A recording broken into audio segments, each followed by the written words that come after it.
"For my daughter's wedding," I said. "I can't wait for you to get married tomorrow." My wife chuckled. "What? The wedding happened yesterday." My daughter showed me her phone. There were photos of everyone there. My wife shrugged. "Yes, I forgot to tell you, haha." I left them without a word, but they were the ones who regretted it. I should have known.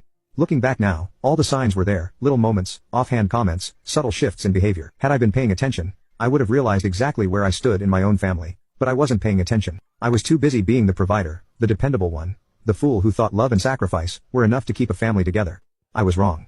Let me introduce myself. My name is Malcolm. I'm 58 years old, and for the better part of my life, I did what a good husband and father was supposed to do. I worked hard, I built a life for my family, I provided, protected, and made sure they had more than I ever did growing up. I wasn't born into wealth, no silver spoon, no inheritance waiting for me at the end of some trust fund. I worked for everything. I started at a small accounting firm, climbing my way up the corporate ladder while Deborah, my wife, stayed home to raise our daughter, Sophia. It was a role we both agreed on. She wanted to be there for Sophia full time, and I wanted to make sure they never had to worry about money. So I worked hard, late nights at the office, missed weekends, skipped vacations, all of it to ensure my family had the best. I bought us a comfortable house in Rosewood Heights, a quiet suburban neighborhood where kids rode their bikes down the street, and families gathered for Sunday barbecues. I made sure Sophia went to the best private schools, paid for every extracurricular activity she wanted. And when the time came, I wrote the check for her entire college tuition, debt-free, no loans, just a father taking care of his daughter. And I never once asked for a thank you. You see, I never needed gratitude. That wasn't why I did it. I did it because they were my family, my wife, my daughter. They were my world. But somewhere along the way, something shifted. Maybe it was subtle at first. Small moments I brushed off because surely my own wife and daughter wouldn't take me for granted. Like the way Deborah started making financial decisions without me. Small at first, an expensive piece of furniture here, a last-minute vacation there. Whenever I questioned it, she'd wave me off, saying, "You can afford it, Malcolm. Why are you making a big deal?"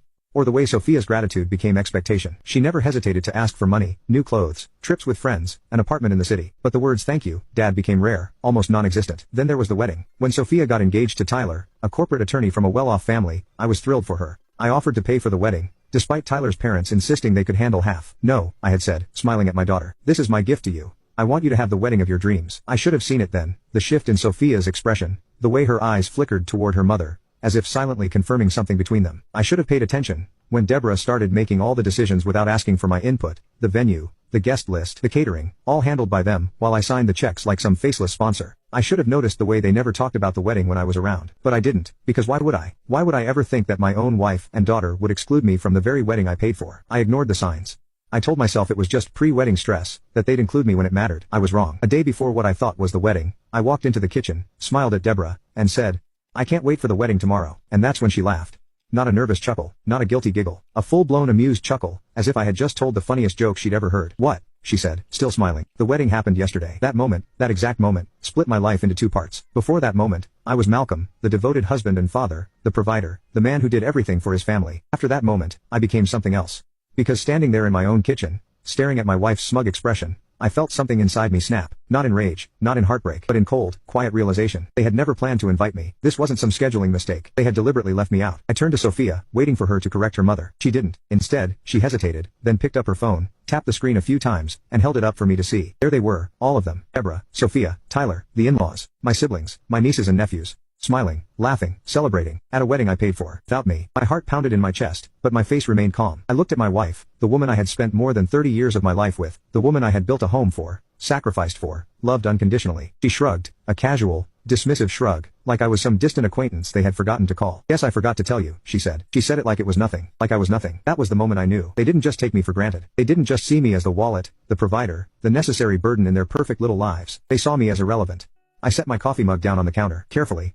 Without a word, without a reaction. Deborah raised an eyebrow, waiting for me to explode, to yell, to demand an explanation. Sophia shifted uncomfortably, sensing that I wasn't reacting the way she expected. I didn't give them the satisfaction. I turned around, walked to the hallway, grabbed my coat from the rack, and stepped outside into the cold air. No yelling, no questioning, no begging to be included. Because in that moment, I realized something they had failed to consider. I had spent my whole life taking care of them. But they had never once considered what would happen if I decided to stop. I pulled out my phone, scrolled through my messages.